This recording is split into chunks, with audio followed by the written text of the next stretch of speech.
What's going on, everyone? Welcome to the trailer breakdown for Assassin's Creed Valhalla. Now, if you haven't already watched the CGI trailer that just dropped today, go over, make sure you do that, and then come right back here, because I am joined with Ashraf Ismail, creative director on Assassin's Creed Valhalla, and Darby McDevitt, narrative director on Assassin's Creed Valhalla.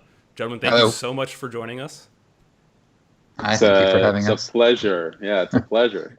So we're going to go through this trailer here and sort of break down some parts, pause and play, and hopefully y'all could shed a little bit more light on some things for us. So why don't we go ahead and start it?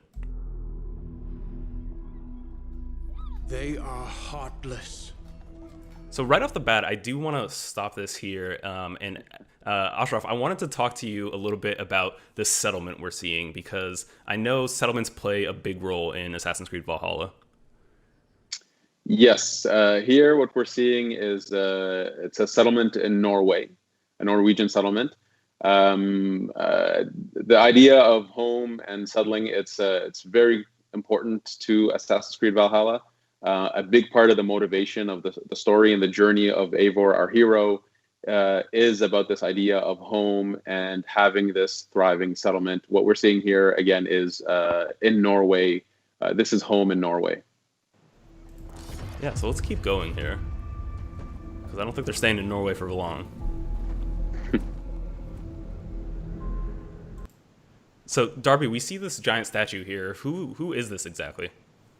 This is a statue of Odin, one of the many gods in the Norse pantheon. It was pretty common before big events, before battle, before feasts, for the Norse to give offerings to the gods, sacrifices, in exchange for favors. This was not a religion that had where there was like an interventionist aspect where the gods were always watching over you, protecting you.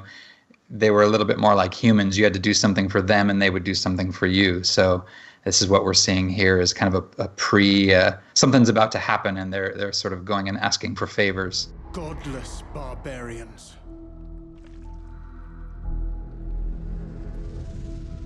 So we see there the first sort of shot of our hero, Eivor. What's happening here? Why are they getting their face covered? So here, as Darby mentioned, we have a ritual because we're about to go out. We're about to go to raid, to attack. And so here we're getting sort of the favor of Odin. There's been a sacrifice made to Odin to gain this war god's favor. And is there anything you can sort of tell us about Eivor? Yeah, Eivor. Our hero, this is a Viking raider who is from Norway and who will be leaving Norway for the rolling green hills of England. Here we're sort of teasing the idea that the journey really starts in Norway, and it will eventually lead to England, where again it's about this idea of settling the people and building this thriving settlement. Again, very important to the motivation of this character. Now, players will be able to play Eivor as male or female, but it is the journey of Eivor.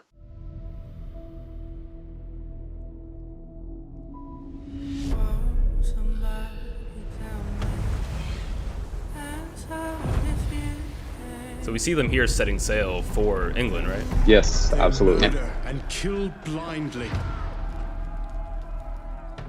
So I want to stop right there for a second too, because we hear the voiceover saying they murder and kill blindly, but then you see them clearly stopping when they see this woman and child in front of them. Was that something you wanted to there's that maybe myth of the Vikings? Is that something you wanted to explore here, Darby? Yeah, well, I mean, certainly, a lot of what we know about the Vikings comes from the people who they raided.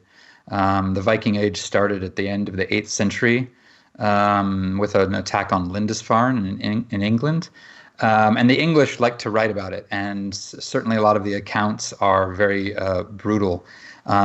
What we're trying to do is actually show the complete sort of story of an entire culture And when you actually jump forward to when our game is set, there's a lot of settling going on. There's not just raiding, but there's Norse coming over from Norway, from Denmark, and settling in England. And our game depicts a lot of that aspect of settling and integrating with the population. So, and that integration actually happened fairly quickly and easily. So we know that there was a lot of mutual, a lot of similarities between the two cultures that allowed this to happen. So what we're going to portray in this game is that it's not just about brutality and violence and wanton masochism. There's a lot of thought that goes into these raids, these battles, and then where these Norse settle, and the friends they make, and the alliances they make. So we try to show a complete picture.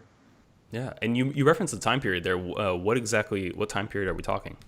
So this game takes place. The main story begins in 873 AD. So at a time when England is actually not one kingdom. It's not called England at the time, except as a land, but it's not a country. There's actually quite a few kingdoms inside England. So England itself is fairly fractured at this time, with many different kings that rule over different parts of it. Yeah, I think we might see one of those kings in just a second. They scour the lands of England. Lands they will never defend. What we're showing here is that they've left Norway and they've decided to now not just raid and attack England, but to actually build a community there. And as Darby mentioned, integrate themselves into the local society and become a part of it. One thing that history doesn't really say until you dig, which is a lot of these people were farmers, they were traders, settlers, and they actually worked quite hard to integrate themselves into, let's say, England in this example. So here we're showing off this aspect of them, but from a game perspective, this is also something that's very important to the motivation of the game. Building your settlement, growing it, making the choices as a leader within this community about how you want to grow your settlement. This is very important. And here we're kind of giving a little taste of that. Yeah, one thing that I think the English, or let's say the Saxons, you'd call them at the time when they were living there, they had because of the church, they had a lot of writing, so they were able to leave behind a lot of records.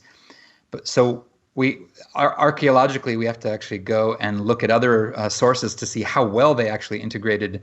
And if you look at a map of England now and you see any town with the ending of Thorpe or by, B, that probably means it was a Viking town or a Norse or Dane town settled. So we know just by the sheer number of them, hundreds of these towns, we know that they were actually very successful settlers. Never love. The time has come to speak. All right, so I think this is one of those kings that Darby, you were mentioning. Who exactly is this? And it's sort of revealed here that this is also the person that's giving voiceover as well. Why does he seem to have such disdain towards the Vikings? Yeah, so this is Alfred, King Alfred, or Alfred the Great. He's the only English king to actually have that title. He didn't give it to himself. But he is the king of Wessex, which is the southernmost kingdom in England at the time. There's also three others: Mercia, Northumbria, and East Anglia that we deal with. And he specifically is known for being one of the most staunch opponents of the Viking invasion. He was the strongest of the kings. He was able to push them back and for a time and deal with them, whereas other kings would rapidly crumble beneath the onslaught of the Danes and the Norse.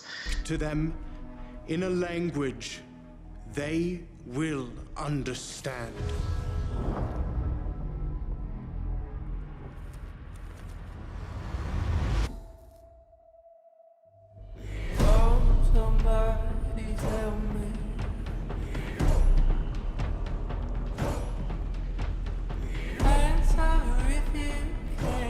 So, Ash, here we see Eivor's people coming in on these Viking Longships. How do those factor into the gameplay, and what did you learn about them?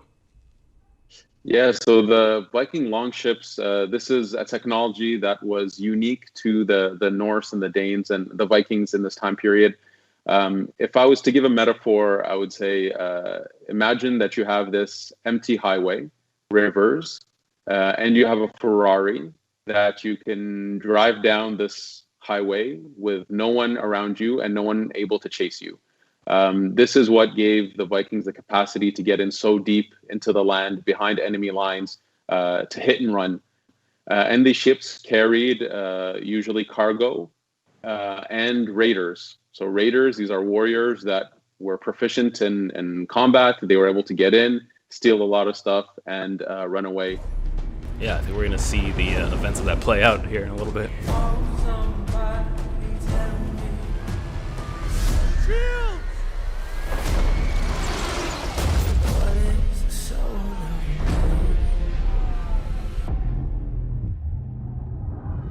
So we're seeing here like a full-on battle taking place in this field. How do raids sort of fit into gameplay, and what did you what did you learn about how Vikings raid once they've gotten out of their longships? Well, there's really two parts. There's raiding, which is much more about kind of hit and run, get into a specific place, steal the riches, create a bit of chaos to make people flee, run away, to give them time to steal. That's a raid. Here, what we're seeing is it's a big battle. So this time period was known to have a lot of battles between the Vikings and the Saxons, or the people who live in England. There were many battles. Here we're witnessing that, and that is something that we do have in the game.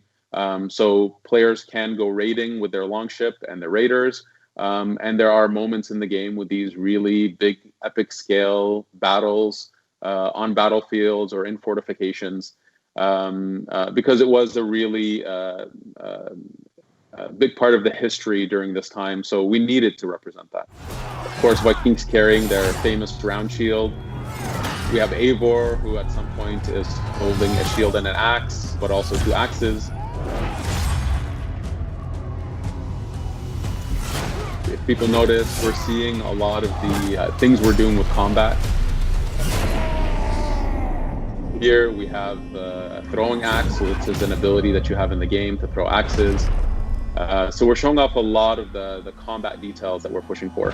Yeah, and we actually caught a little peek there of Eivor dual-wielding axes here. Is that something we're going to get to do? Oh, of course, absolutely. So dual-wielding is a big part of the game, and it's very open. You can pretty much dual-wield all combinations of weapons we have. If you want to dual-wield two shields, we let you do that. Yes. So dual wielding is a big part of the combat system.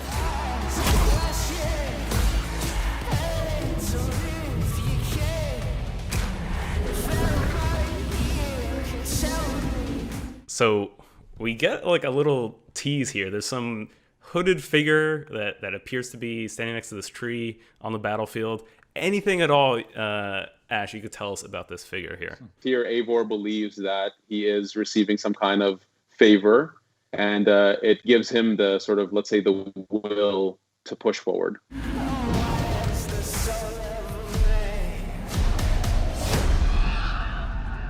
Odin is with us! So is that the sort of physical manifestation of Odin there? Well, in the myths, Odin has two ravens, Hugin and Munin, which are a thought and memory. They come from the words thought and memory, and they were just his two companions that would help him gather knowledge and wisdom about the world.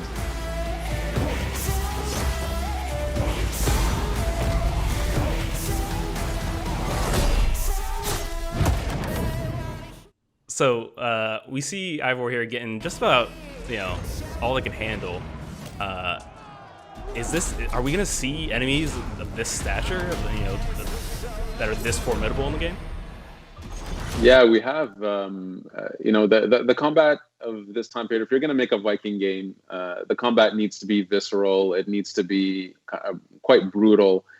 Yes, you meet quite impressive enemies, like this guy here. We would call this guy the Ringleader. So this is sort of a leader on the battlefield who's able to rally the troops and have some kind of unique capacities. He's very armored, very few available weak points. So that's a little hint as to what's to come. Yeah, I mean, the trailer shows that, he's given Ivor basically everything they can handle.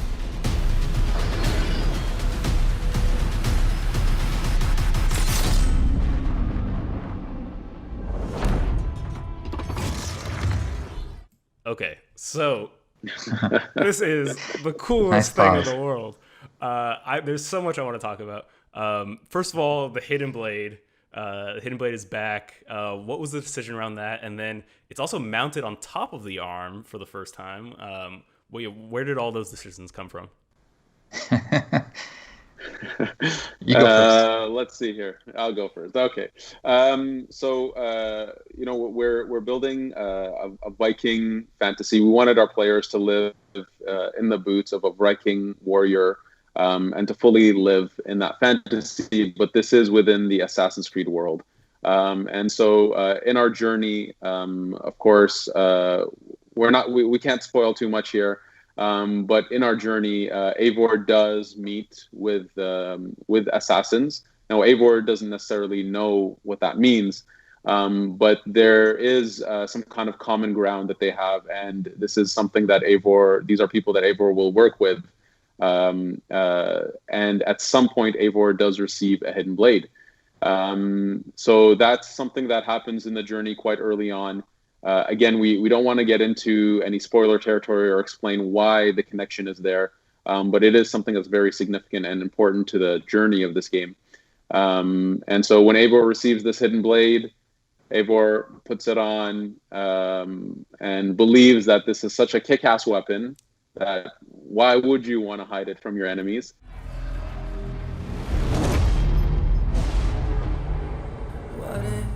So here again, it's we wanted to show that Eivor, there's something more to this character than yes, this is a Viking raider, but there is more. There is something unique here. There's a unique journey that our players will go on within this Viking fantasy inside the Assassin's Creed world. Yeah, we spent a lot of time overlapping and intertwining threads to make sure that every moment of it really feels connected, integrated. That it's all, when you play this game, you're in not just a Viking game, but an Assassin's Creed game.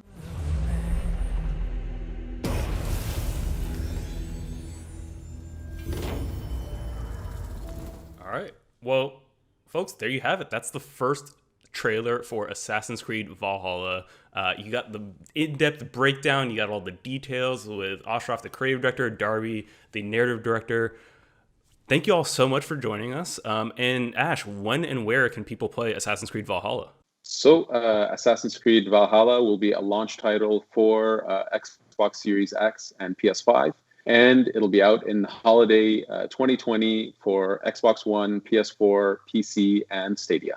Awesome. Thank you so much. Take care, everyone. Thank you. If you liked this, please subscribe to this channel and visit us at news.ubisoft.com.